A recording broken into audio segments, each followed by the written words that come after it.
제가 대표를 했습니다. 자, 오늘 제목이 바울의 치유 서밋입니다.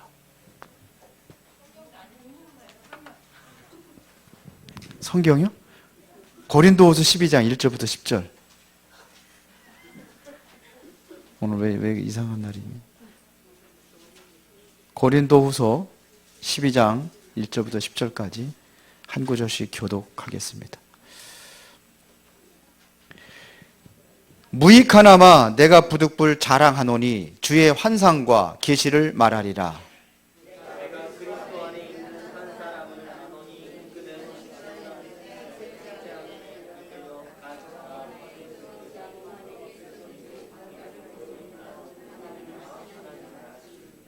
내가 이런 사람을 아노니 그가 몸 안에 있었는지 몸 밖에 있었는지 나는 모르거니와 하나님은 아시느니라.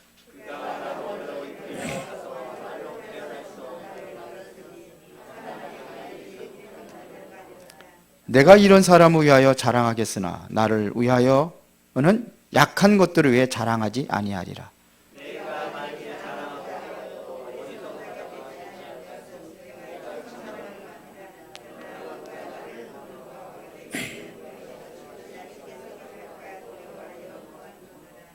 여러 계시를 받은 것이 지극히 크므로 너무 자만하지 않게 하시려고 내 육체의 가시 곧 사단의 사자를 주셨으니 이는 나를 쳐서 너무 자만하지 않게 하려 하심이라.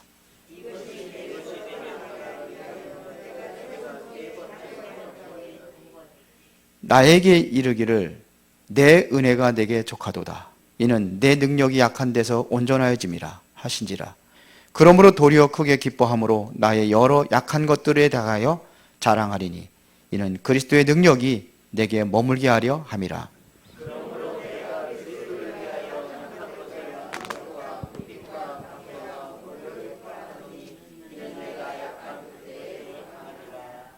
아멘. 바울의 치유 서밋입니다.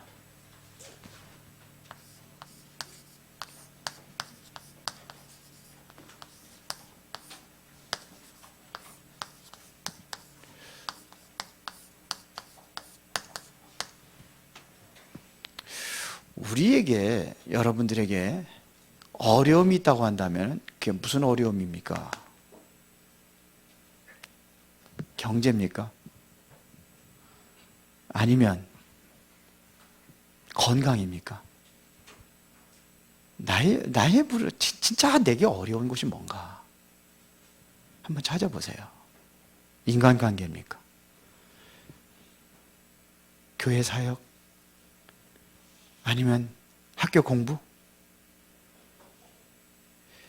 모든 것들이 한마디로 이야기하자면은 무능력에서 오는 겁니다.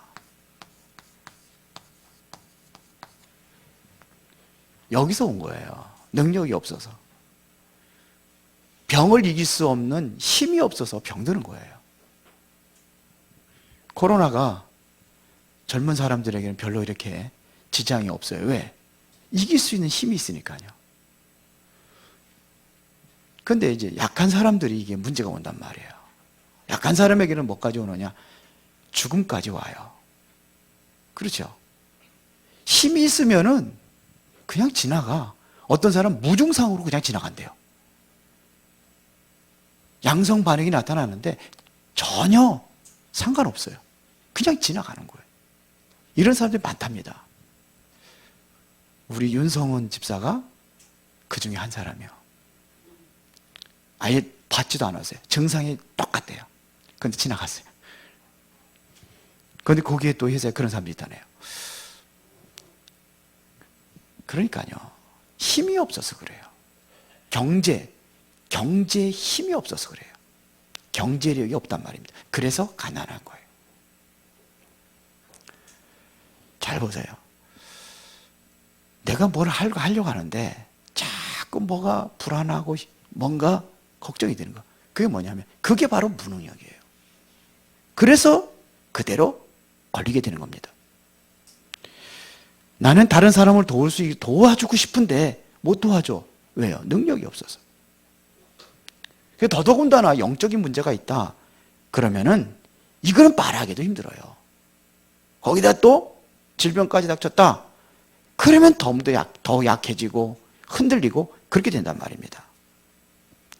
하나님의 자녀가 무능력에 사로잡혔다고 한다면은 진짜 하나님 자녀답게 떳떳하게 살아야 되는데 떳떳하게 살지 못하는 거예요.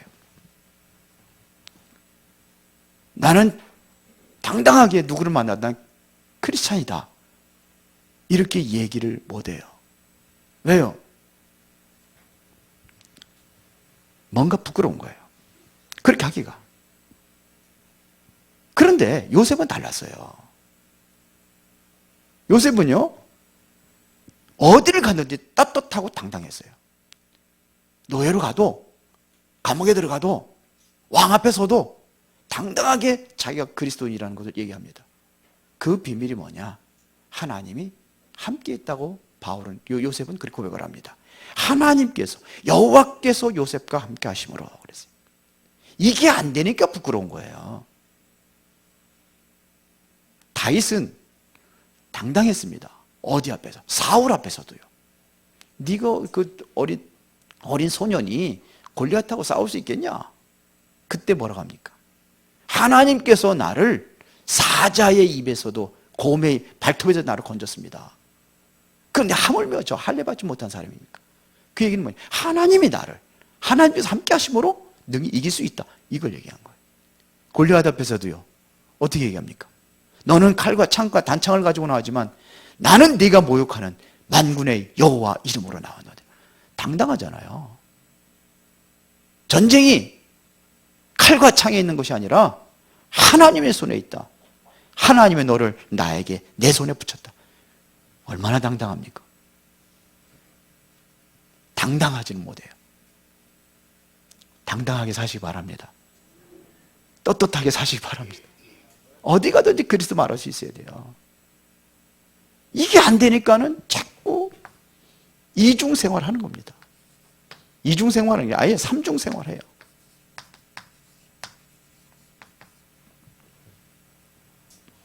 그래서 우리 랩런트들이 학교 생활 다르고 집에서 다르고 교회에서 다르고 직장에서 다르고 교회에서 다르고 중직자들이 할지라도 집에서 다르고 이게 삼중 생활 하는 겁니다.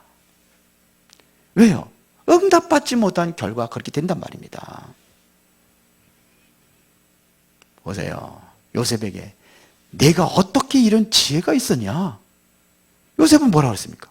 당당히 여호와께서 나와 함께 하심으로 여호와께서 임금님을 사랑하심으로 그렇잖아요. 여호와께서 애굽을 살리기 위하여 얼마나 멋있습니까? 이런 사람들 되기를 바랍니다. 뭐가 있어야 당당하냐? 증거가 있어야 당당한 거예요.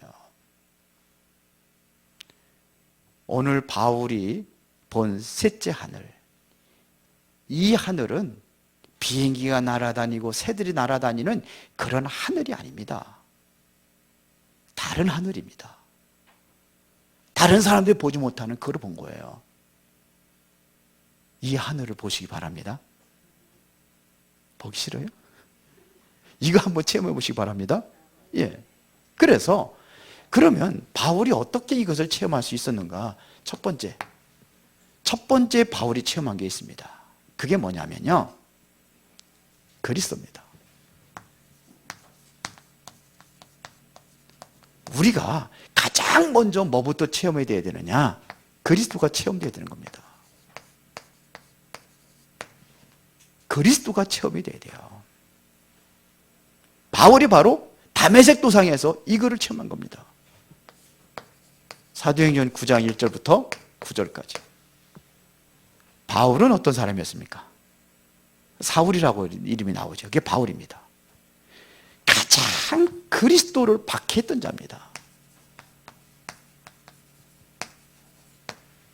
그리스도를 박해했던 자예요. 사도행전 7장 58절에 보니까 스데반을 돌로 쳐 죽일 때에 그때에 옷을 맡았던 사람이 바로 사울이요. 기록에 누구를 남기느냐면요, 옷을 맡은 사람, 그 다음에 제일 먼저 돌로 치는 사람, 이 사람은 기록에 남겨요. 거기에 남겨진 사람이 바로 사울이요. 사도행전 8장 1절에 보니까 스데반, 그가 죽임 당함을 마땅히 여기니라, 마땅히 여기니라 그랬어요. 당연히 죽어야 될 사람 죽이겠다 이거예요. 당당하게 그렇게. 이게 핍박하는 데에 당당했던 사람이에요. 사도행전 8장 3절에 보니까 교회를 잔멸할세 각 집에 들어가 남녀를 끌어다가 옥에 넘기니라 그랬어요. 예수 믿는 사람 다 잡아다가 집집마다 돌아다니면서 다 잡아다가 그냥 옥에다 집어넣고 이걸 했던 사람이 바로 사울이요. 사도행전 9장 여기에도 보면은요, 다메섹으로 왜 간지 아십니까? 예수 믿는 사람들 다 잡아다가 옥에다가 가두고 그들에게 넘기려고 가는 거예요.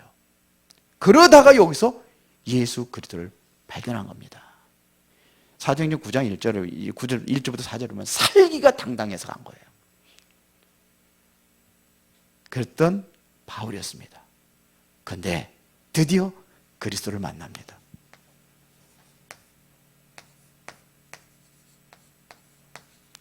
그리스도를 만났어요.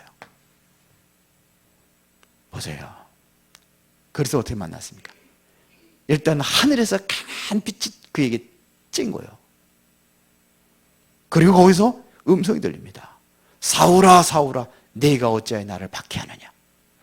그때 사울이 주여 니시우니까 자기도 모르게 주여 그랬어요. 나는 네가 박해하는 예수라. 이때 모든 것이 뒤집어지는 거예요. 콩깍지가 완전히 벗어지는 날이에요. 이 콩깍지가 가지고 그리스도를 못 본 거예요. 모든 것이 뒤집어지는 날이에요. 그리스도를 만난 날. 글로만 전달받았던 그리스도. 신학적으로만 알고 있었던 그리스도. 그런데 그리스도가 아닌, 그런 그리스도가 아닌 보좌에 앉으신 그리스도를 본 겁니다. 보좌에 앉은 그리스도께서 나에게 음성을 들려주는 그 음성을 들은 겁니다. 보세요.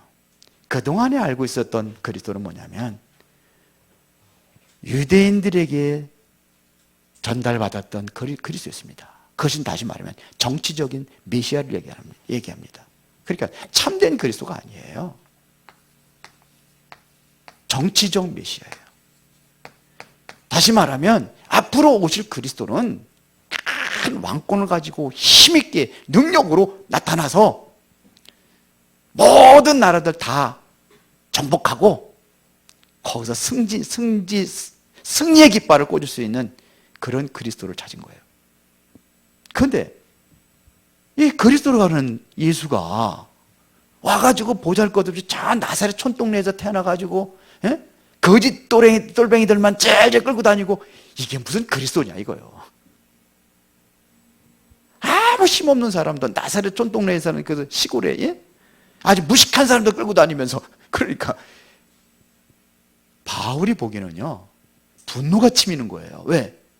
하나님을 망령되게 일컫는 거잖아요. 그런 촌사람 거지 같은 사람이 무슨 그리스도냐 이거예요. 진짜 멋있게 나와야 되는데 이게 착각이었습니다. 이제 이때부터 이게 아니라 참된 그리스도를 바로 이해하게 합니다. 이거를 이해했어요. 그리스도가 누구냐? 바울이 그렇게 고백을 했습니다. 어디냐? 로마서 1장 2절부터 4절입니다. 바울이 고백한 겁니다. 이 복음이 뭐냐? 복음은 선지자들로부터 미리 약속대로 오셔야 된다는 겁니다. 그러면서 육신으로는 육체를 가지고 와야 되는데 어떻게 왔냐? 다윗의 혈통을 타고 나와야 돼요. 그러면서 성결의 영으로는 다윗의 혈통을 타고 나오는데 성결해야 된다 이거예요. 죄가 없으신 분이어야 된다 이겁니다. 그러면서 죄가 없는 그분이 죽으시고 3일 만에 부활하셔야 된다. 그게 누구냐? 그게 곧 예수 그리스도라 밝히 증거합니다. 잘 알았죠? 그 로마서 1장 16절에 보니까 이 복음은 모든 믿는 자에게 구원을 주시는 하나님의 능력이 됨이라. 하나님의 능력이. 이게 그리스도예요. 이걸 만난단 말입니다. 보세요. 이분이 누구냐? 창세기 3장 15절의 주인공. 창세기 3장 15절이 누구예요? 이 주인공. 여인의 후손이 와서 뱀의 머리를 상하게 할 것이다. 사단의 원세를 완전히 깨뜨릴 것이다. 그러면서 뭐라고 합니까? 사단은 그의 발꿈치를 상하게 할 것이다. 그리스도가 힘이 없어서 발꿈치를 상하게 내버려 두겠어요? 피를 얘기하는 겁니다.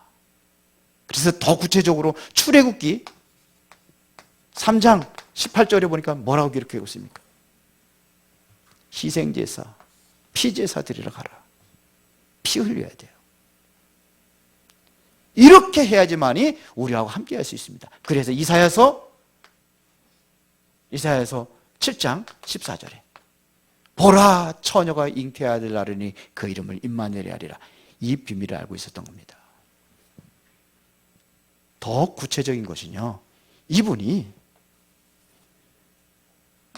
어떻게 죽으실 것을 예언했습니다. 이사야 53장 4절부터 5절입니다. 그는 실로 우리의 질고를 지고 우리의 슬픔을 당하였거늘 우리는 그가 징벌을 받아 하나님께 맞으며 고난을 당한다 이렇게 생각했단 말이에요.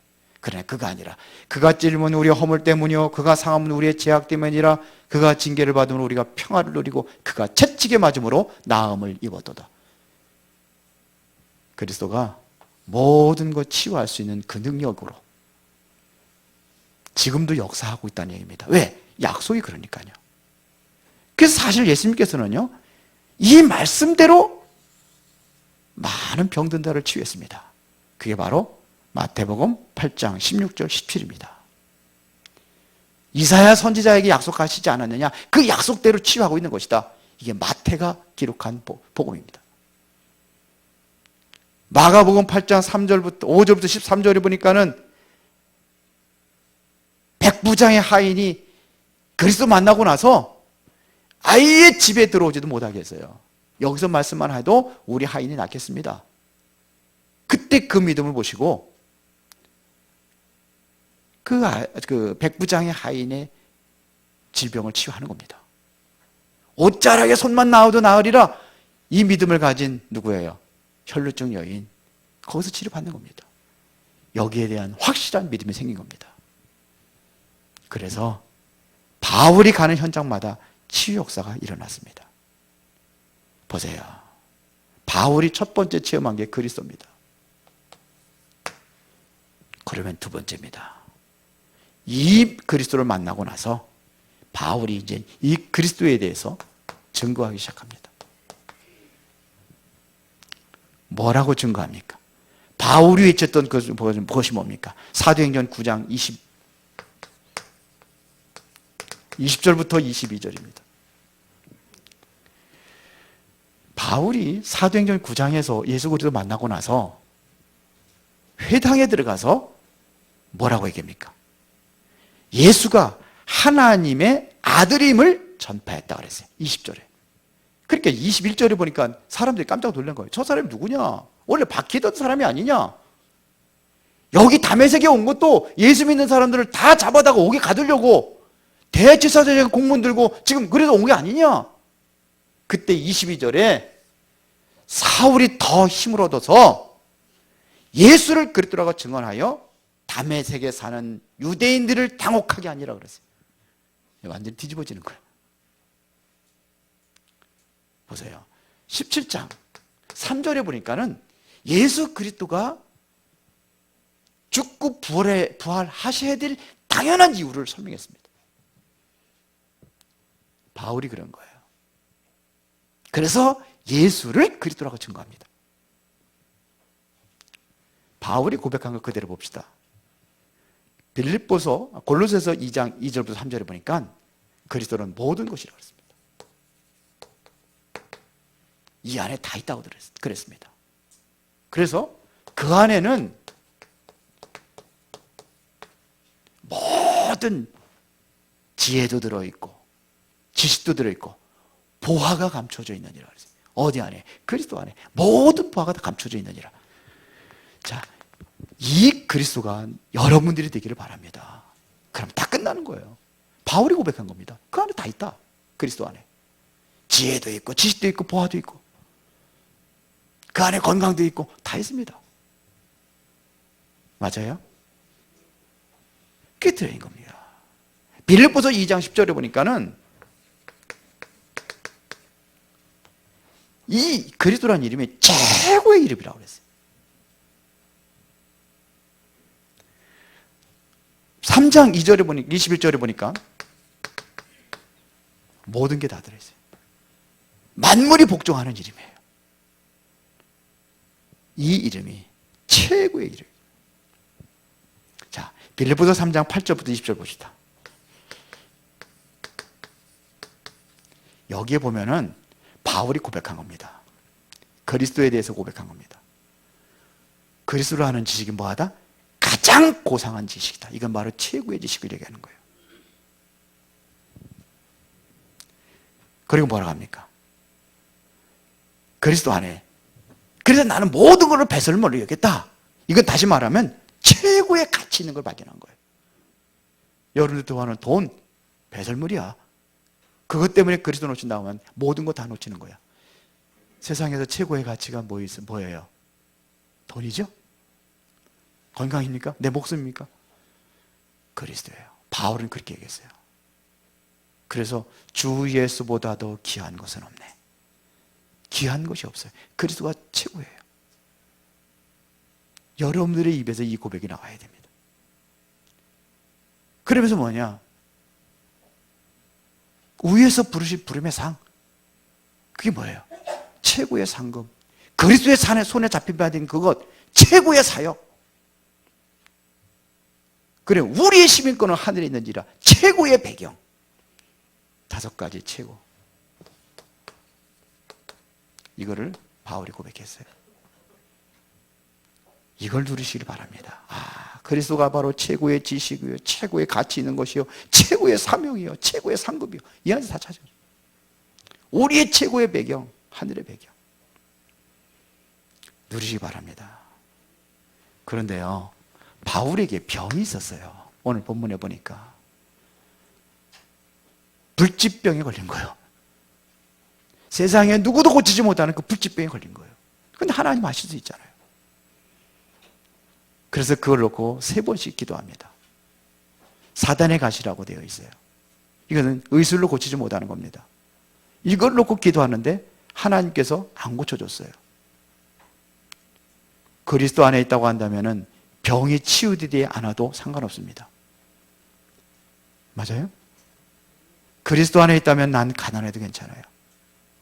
왜요? 다 있으니까요. 그렇잖아요. 그래서 바울이 정말로 뭐냐면 현장에 나가서 치유 서밋의 사역을 합니다. 그게 어디입니까? 사도행전 13장 4절부터 12절에 보니까는 뭐냐? 무속인을 고치는 거예요. 사도행전 16장 16절 18절 보니까 점술인을 고칩니다. 사도행전 19장 11절 12절 보니까 두란노에서 2년 동안 말씀 운동하면서 에베소에 있는 모든 병든 자들 다 고치는데 어느 정도 고치느냐? 바울의 손수건만 얹어도, 앞치마만 얹어도 병들이 치유되는 역사가 일어났어요. 이런 역사를 한다니까요. 사도행전 20장 9절부터 11절에 보니까 창문에 걸터 앉아가지고 메시지 됐던 유두구라는 사람의 창문에 떨어져가지고 죽었어. 그러니까 예배 시간에 졸지 마요. 졸다가 죽었어. 그런데 바울이 그 죽은 자를 살립니다. 이런 사역까지 했어요, 바울이. 자, 그리고 나서 치유보다 더 큰 은혜, 최고의 은혜를 체험합니다. 3층 하늘을 봤다는 겁니다. 나는 고치지 못했는데 3층 하늘을 봤다는 겁니다. 이게 무슨 얘기입니까? 오늘 본문입니다. 이거를 보고 지극히 큰 은혜를 입은 것이다. 비록 내 병은 고치지 못했다 할지라도 지극히 큰 은혜를 입은 겁니다. 오늘 4절에 보니까는 그가 낙원으로 이끌려 가서 말로 표현할 수 없는 말을 들었으니 사람이 가히 이르지 못할 말이로다. 지극히 큰 은혜가 뭡니까? 가서 그 호화스러운 환경을 본 게 아니에요. 진짜 말할 수 없는 것을 이걸 들은 거예요.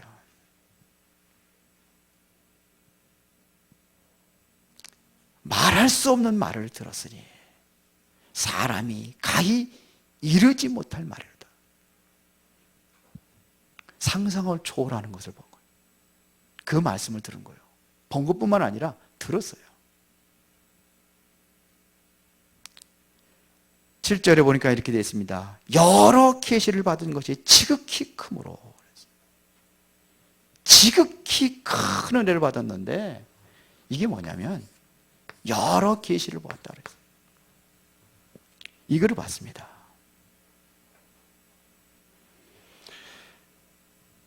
그러면서 뭐냐? 내가 왜 이 병이 들어있는지, 내 몸이 왜 이렇게 연약한지, 연약한 이유를 발견했습니다. 왜 내가 연약한지. 지금 여러분들이 정말로 내가 무능력에 빠져 있다. 나는 병들었다. 나는 경제가 힘들다. 여러 가지 있는데 왜 그랬는지 그 이유를 찾으시기 바랍니다. 왜 그랬을까요? 그 성경 구절 틀렸는데요. 고린도후서 11장 30절에 보니까 내가 부득불 자랑할진대. 뭘 자랑합니까? 여러분들 좋은 것만 자랑하잖아요. 우리 아들이 서울대학에 들어갔어. 뭔가 있으면 뭐예요? 하다못해 무슨 남자친구나 남편이란데 좋은 반지 하나만 껴도 그냥 근질근질 자랑하고 싶잖아요. 돈 있으면 돈 자랑, 권력 있으면 권력 자랑, 힘 자랑, 자랑하려고 하잖아요. 그런 거 자랑하잖아요. 근데 바울은 그게 아니야. 뭘 자랑한다고 그랬어요? 약한 것들을 자랑한다. 오늘 본문 5절에 보래도 내가 이런 사람을 위하여 자랑하겠으나 나를 위하여 약한 것들 위해 자랑하지 아니하리라 그랬어요. 바울은 뭘 자랑하세요? 연약한 이유예요. 왜 그거를 자랑하느냐? 그게 중요하잖아요. 9절에 보니까 나에게 이르시기를 내 은혜가 네게 족하도다. 이는 내 능력이 약한 데서 온전해짐이라 그랬어요. 뭐냐? 이 약한 것 위에 뭐냐면 하나님의 온전케 하는 은혜가 있기 때문입니다. 그러면서 보세요. 그러므로 도리어 크게 기뻐함으로 나의 여러 약한 것들을 대하여 자랑하니 이는 그리스도의 능력이 내게 머물게 하렵니다. 무엇이 너무 우리에게 머물러요? 그리스도의 능력입니다. 내 능력이 아니에요. 보잘것없는 내 능력이 아니라 무궁무궁한 그리스도의 능력이 임하는 거예요. 골로새 2장 2절 3절에 지혜와 지식과 모든 보화가 그리스도를 통해서 오는 그 능력이 내 안에 머무는 거예요. 10절에 보겠습니다. 그러므로 내가 그리스도를 위하여 약한 것들과 능력과 궁핍과 박해와 곤고를 기뻐하노니 이는 내가 약한 그때 곧 강함이라.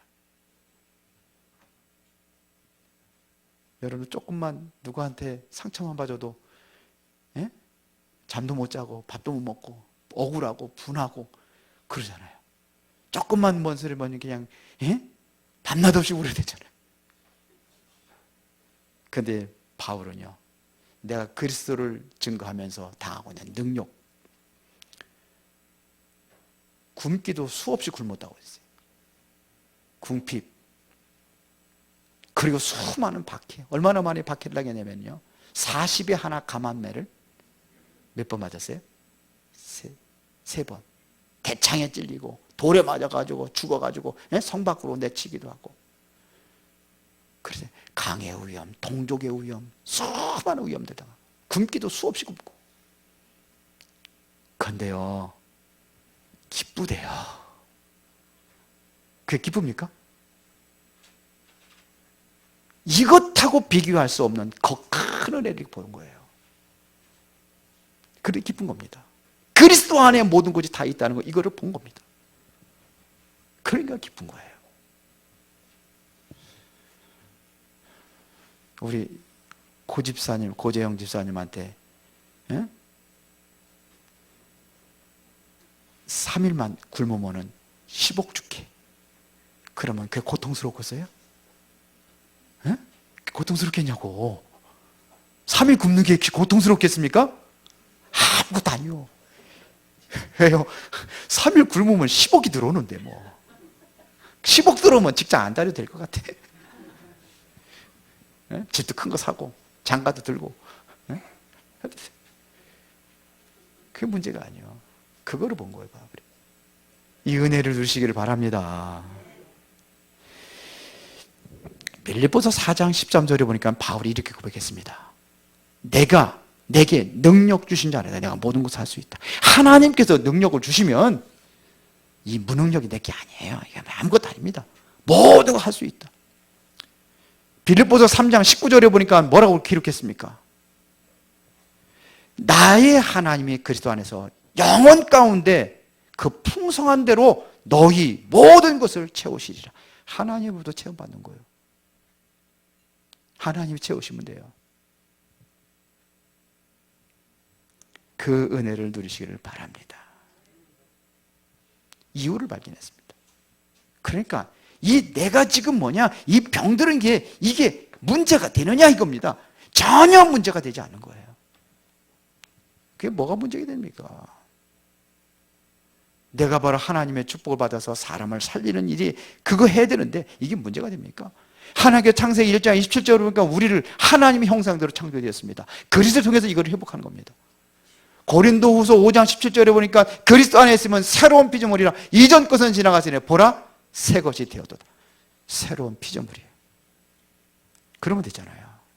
이제는 새로운 피조물로 재창조되고 재해석하고 여러분들의 모든 것들을 그리스도로 적용시켜버려요. 재적용시켜 보세요.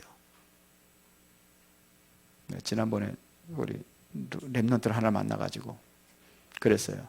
네가 하고 있는 그 학업하고 그리스도하고 무슨 상관이 있느냐. 또 한 분한테 그랬어요. 그 엄마한테는 당신이 하고 있는 그 일하고 그리스도하고 무슨 상관이 있느냐. 힘들다고 하지 말고 그리스도하고 무슨 상관이 있느냐. 미션을 줬어요. 다음에 만날 때는 그 미션 가지고 와라. 여러분들 마찬가지입니다. 내가 하고 있는 일하고 내가 지금 공부하는 학업하고 그리스도하고 무슨 상관이 있습니까? 그리스도하고 상관이 없다고 한다면 그건 아무 의미가 없는 겁니다. 내가 공부하고 돈 벌고 그리스도하고 상관없다고 한다면 하나님 앞에는 그 일이 아무 의미가 없습니다. 그리스도하고 무슨 상관이 있느냐? 이거를 봐야 돼요. 그래야 서밋에 설 수가 있습니다. 바울이 왜 병들었느냐? 하나님 앞에 겸손하라고. 그겁니다. 하나님 앞에 겸손케 하기 위해서 하나님께서 이 가시를 주신 겁니다. 그러면서 다른 세계를 보는 겁니다. 그러면 결론입니다.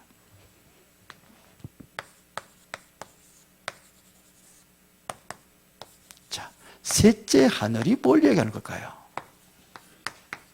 이거를 우리가 봐야 되는데 셋째 하늘이 뭡니까? 이것은 바로 하나님의 배경을 얘기하는 겁니다. 보호자의 배경을 이야기하는 겁니다. 보장된 하나님의 나라.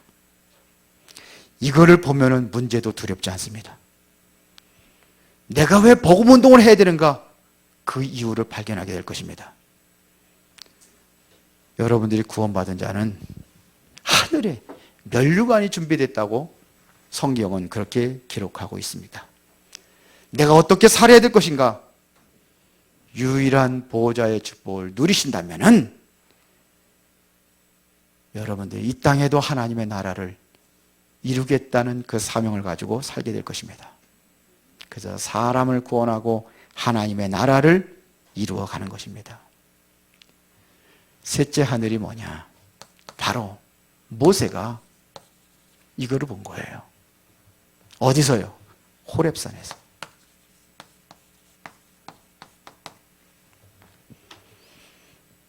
이거를 본 모세를 통해서 이스라엘 백성들이 광야 40년 동안 옷이 헤어지지 않았어요. 신발이 떨어지지 않았어요. 물이 없으면 반석을 쳐서 물을 내셨고, 먹을 것이 없으니까 하늘에서 만나를 내리시고 메추라기를 주시고. 이게 뭐예요? 모세의 능력이에요. 호렙산입니다. 여기에서 십계명을 받고 말씀을 받고 호렙산이에요. 엘리야가 바로 이 호렙산을 체험한 것입니다. 다른 세계를 본 거예요.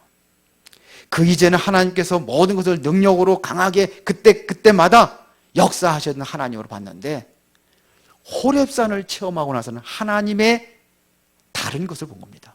그때는 뭘 봤습니까? 세미한 음성으로 들려진 거예요. 그 전에 했던 그 사역하고 다른 사역을 이야기하는 겁니다. 우리가 봐야 될 호렙산입니다. 우리가 봐야 될 셋째 하늘입니다. 그러니까요, 굉장한 영적인 힘을 얻고 사명을 확인하면서 새로운 시작을 하는 겁니다. 초대교회입니다. 초대교회가 마가다락방에서 이 셋째 하늘을 본 거예요. 그게 바로 하나님의 능력입니다. 그런데 어떻게 됐습니까? 핍박 속에서도 그리스도를 증거하는 거예요. 그리스도 증거하면 다 죽인다고 하더라도 그리스도가 증거되는 겁니다. 그래서 완전히 전 세계를 뒤집어 버렸어요. 초대교회 성도들이 능력이 있습니까? 무능력이요. 무슨 능력이 있습니까? 가난에 쪄들려 있죠. 무식하지요. 그런데 세계를 뒤집었어요. 하나님의 능력을 체험받을 수 있는 여러분들의 호렙산, 나의 마가다락방 준비하시기 바랍니다. 하나님께서는 이 축복을 받을 분명한 자격을 우리에게 주신 줄로 믿습니다. 그렇죠? 그래야 세계를 살릴 수 있기 때문에, 여러분들이 복음이 없다면 아무 의미가 없지만 복음을 가지고 있다고 한다면 여러분들에게는 이 능력을 주실 줄로 믿습니다. 왜요? 복음 없는 세계를 살려야 되기 때문에. 이 축복을 모두가 누리시기를 예수의 이름으로 축원합니다.